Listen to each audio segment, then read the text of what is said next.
There are three types of joints in our body: fixed joints, slightly movable joints, and synovial joints. A fixed joint is a joint which allows no movement.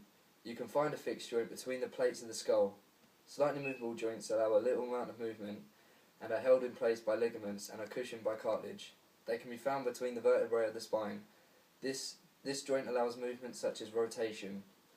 Synovial joints allow movement in all directions, and they all have a similar structure. There are 6 types of synovial joints: hinge, ball and socket, pivot, condyloid, saddle, and gliding. A hinge joint can be found in the knee and elbow. It also allows movements such as flexion and extension. Flexion is decreasing the angle at a joint, and extension is increasing the angle at the joint between the bicep and the lower arm.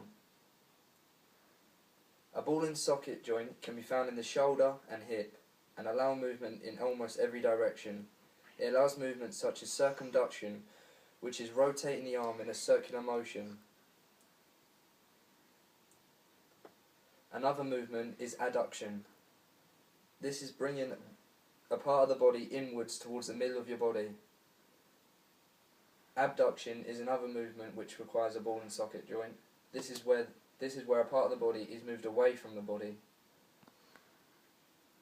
A pivot joint can be found at the top of the vertebrae, otherwise known as the neck. It allows movements such as rotation. A condyloid joint can be found in the wrist and allows the bone to straighten and move side to side. It allows movements such as pronation and supination. Pronation is rotating your shoulders so that the palms of your hands face towards the floor.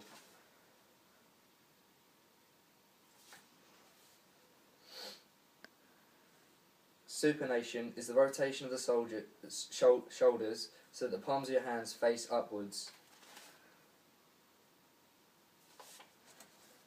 A saddle joint can be found in the thumbs and allows us to move our thumbs in every direction. The movement it allows is circumduction. This is rotating the thumb in a circular motion.